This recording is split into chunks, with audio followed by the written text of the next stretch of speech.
Olá, muito bom dia! Sejam bem-vindos ao Record Entrevista de hoje, nessa manhã de domingo. Que gostoso contar com a sua companhia. Gente, a partir de agora tem um assunto muito interessante para nós mulheres e para os homens também. É sobre cirurgia plástica que a gente vai falar no primeiro bloco com o Dr. Rogers Bueno. Isso mesmo, ele vai tirar várias dúvidas, falar um pouco sobre a procura maior nessa época do ano das cirurgias, por causa que tá friozinho, né? Será que é bom mesmo? Quais os benefícios de realizar a cirurgia nessa época, além das férias, né? Que a galera, todo mundo espera as férias aí do meio do ano para deixar o corpo em dia. No segundo bloco, a gente vai mostrar para você todos os detalhes, a fabricação, a venda daquela malha que você tem que usar depois da cirurgia e também daquelas cintas modeladoras na Shanila Yoga. É isso mesmo, tem uma entrevista muito bacana e você vai conferir vários detalhes especiais. É a partir de agora no Record Entrevista de hoje, que já está no ar nessa manhã de domingo com a sua companhia. É bom demais!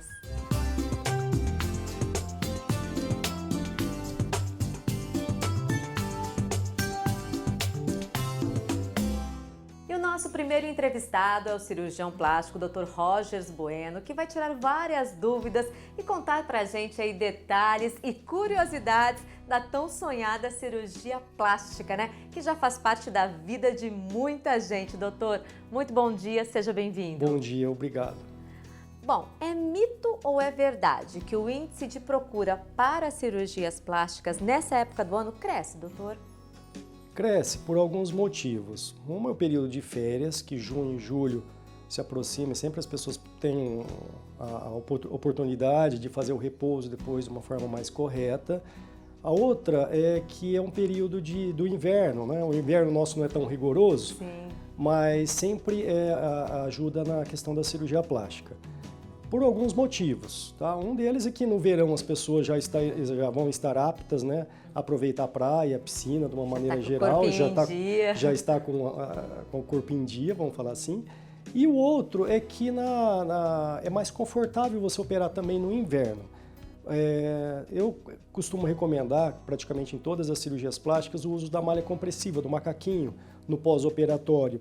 E o nosso calor aqui, por ser muito intenso, atrapalha um pouquinho, é mais no verão. E já nesse período agora, acaba se tornando mais confortável o uso do macaquinho. Tem idade, doutor, para começar a fazer uma cirurgia plástica? Por exemplo, correção da mama. A adolescente acha que o seio é muito pequeno.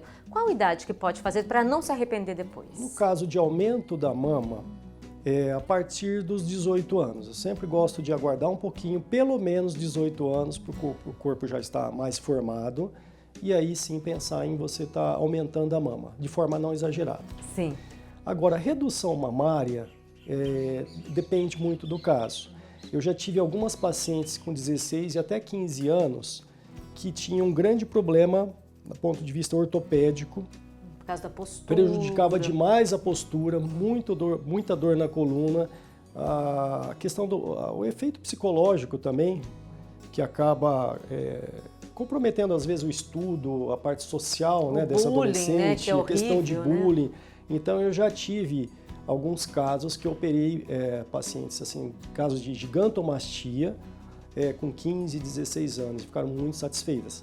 Claro, com isso, com acompanhamento do psicólogo, acompanhamento do endocrinologista, que é muito importante, entende? E com um bom trabalho realizado também. Não, né? Isso não é só estética, já é Não é estética, uma parte para a saúde mesmo da adolescente, né? Nesses casos em específico que, por exemplo, a cirurgia ela é bem-vinda antes dos 18 anos. Em casos normais, aí já aguardo, eu também, mesmo na redução, aconselho aguardar os 18 anos. Porque o hormônio muda muito, né? Principalmente na mulher, né, doutor? Muda muito, então, exatamente. Nós mulheres sabemos que a gente procura uma cirurgia plástica para os seios, principalmente pela lei da gravidade, com a idade, ou então porque teve filhos, amamentou, ou para aumentar, né, que não está satisfeita. Agora, doutora, eu queria saber, para manter essa cirurgia, tem que manter o peso? Toda paciente que vai fazer a cirurgia da mama, uma das principais orientações que eu já falo é que mantenha o peso. Se pretende emagrecer, deve emagrecer antes e depois manter o peso. A mama ela não suporta alterações de peso. Aquele efeito, principalmente efeito sanfona, ganha peso, perde peso. A mama fatalmente ela vai ficar flácida novamente. Então tem que saber, emagreça e mantenha o peso depois para ter uma mama bonita por longos anos. E para as mulheres, doutor, a tão sonhada abdominoplastia, aquela que a pessoa ou engordou, emagreceu, teve esse efeito sanfona, ou teve filhos, né, quer mudar um pouquinho o corpo, tá com excesso de pele, de gordura. Quando ela é indicada, doutor? O abdômen é uma região do nosso corpo que sofre várias alterações, principalmente na mulher e após a gestação. Ele pode desde um acúmulo de gordura somente, sem flacidez, que nesse caso é indicado a lipoaspiração. Já resolve, Já então. vai resolver, entendeu? Agora, o abdômen também pode ter, além do acúmulo de gordura, pode ter flacidez de pele. E essa flacidez pode ser desde uma pequena flacidez, que aí uma mínima abdominoplastia vai corrigir, como uma flacidez maior. Entendeu? Onde você vai também corrigir, aí no caso, o excesso de gordura, corrigir a flacidez de pele e pode ser corrigida a flacidez também da musculatura. E, doutor, uma curiosidade, por exemplo, a gente sabe que é uma famosa Marília Mendonça, né? Fez uma cirurgia plástica há pouco tempo, tá? Abdominoplastia, consertou todo o corpo, só que agora ela tá grávida, né? Então, por exemplo, existe algum risco a pessoa que faz a abdominoplastia depois vai ter um filho ou não? O ideal é você fazer essa abdominoplastia após. Mas existe algumas pacientes, principalmente hoje, que com o advento da cirurgia bariátrica, que ganharam muito peso, fizeram a cirurgia, emagreceram bastante, que elas querem ficar bem, não vão esperar ter filhos para depois corrigir o abdômen. Então, é possível você fazer a abdominoplastia ou a lipoabdominoplastia antes de você ter filhos, tá? Tem trabalhos, inclusive, demonstrando com imagens de tomografia computadorizada que foi feito antes uma tomografia demonstrando esse abdômen com a diástase da musculatura, aquele afastamento que nós estávamos falando, corrigida pela cirurgia. Essa paciente engravidou e aí foi feita uma tomografia após, tá? Ela teve uma gestação normal, não teve absolutamente nenhum problema, e após foi feito novamente para ver como ficou aquela musculatura depois da gestação. E por incrível que pareça, a musculatura não tinha se afastado. Olha que legal. Então é interessante então assim, não é proibitivo você fazer uma cirurgia plástica do abdômen e depois você engravidar. Claro que não significa que esse abdômen seu não possa se alterar. Entendeu? Mas não é uma proibição. E doutor, agora eu gostaria de saber, hoje em dia mudaram bastante as técnicas, principalmente para correções, né, faciais. Os homens procuram bastante agora por causa dessa modernização ou eles querem fazer várias cirurgias? É mais facial o homem mesmo? A cirurgia mais procurada pelo homem, claro que vai variar de acordo com a faixa etária. Mas envolve desde a cirurgia plástica das orelhas, a otoplastia, numa adolescência, na infância, inclusive, cirurgia plástica para correção do nariz, por exemplo, e já nos pacientes a lipoaspiração ou a lipoescultura, que hoje é muito frequente nos homens, tanto nos homens quanto nas mulheres, o aumento das mamas no homem, que é muito mais frequente do que se imagina, em torno de 51% a 52% dos homens pode ter aumento da mama, que é uma alteração a nível hormonal, que geralmente na adolescência, com 13, então, 14 anos, pode né? aumentar a mama, ou às vezes acontece o aumento também com o uso de anabolizante, entendeu? Sei. Então aí depois... Aí tem que retirar. Aí tem que retirar essa glândula mamária. Então é uma cirurgia também bem procurada pelos homens, certo? E dependendo da faixa etária, o que entra muito a parte da cosmetria já hoje, tanto o botox, os preenchimentos, que vão estar assim, rejuvenescendo de uma maneira natural, que é uma preocupação do homem não ficar principalmente o homem, ele tem medo de falar, olha, eu fiz isso, de aparecer que fez algum procedimento. Ele quer bem natural, ele né? quer o mais natural possível, isso é possível e tecnicamente tem alguns detalhes que são diferentes, por exemplo, na aplicação e no preenchimento do homem para a mulher.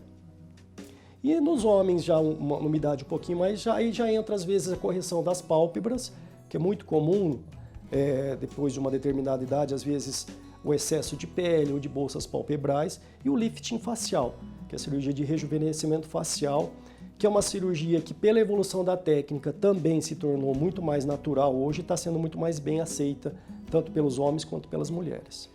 Bom, para a gente terminar o nosso bate-papo aqui, doutor, eu gostaria que o doutor falasse para as pessoas assim, primeiramente, conversou com a amiga, fez uma cirurgia plástica, quer mudar alguma coisa, quer ter bons resultados, primeiro, uma boa consulta e uma boa conversa com o profissional, né? Exatamente. Procure um profissional que seja da sua confiança, que tire todas as suas dúvidas na consulta. É muito importante você ser bem claro quanto à expectativa que você tem e aquele resultado que é possível atingir. Faça todos os exames que ele recomendar. Se for necessário uma segunda consulta para tirar alguma dúvida, pode voltar. É comum na clínica, por exemplo, as pacientes que vão colocar prótese mamária, às vezes antes da cirurgia está com dúvida do tamanho ainda. Sim, não tem claro. problema, volta, experimenta de novo o molde, para que quando faça a cirurgia esteja tranquila e segura. Isso é fundamental. Afinal, gente, não é uma roupa que você vestiu, não ficou legal, você vai lá e compra outra. É algo que você está fazendo no seu corpo. Tem que ter segurança, né, doutor? Tem que ter segurança, isso é importantíssimo. A gente tem que bem lembrado isso, porque quando você vai procurar um profissional, não esqueça disso, tá? É o seu corpo, é a sua saúde, isso não tem preço. E a sua qualidade de vida. Doutor, muito obrigada pela sua participação. Eu que agradeço. Parabéns pelo seu trabalho e obrigada por tirar tantas dúvidas da gente aí. Isso é um prazer. Bom, gente, nós vamos para um breve intervalo, mas no segundo bloco, já que a gente falou daquela malha que você tem que usar depois da cirurgia, que tal a gente ir até a loja do fabricante dessas malhas para você conhecer um pouquinho mais? É daqui a pouquinho, não saia daí.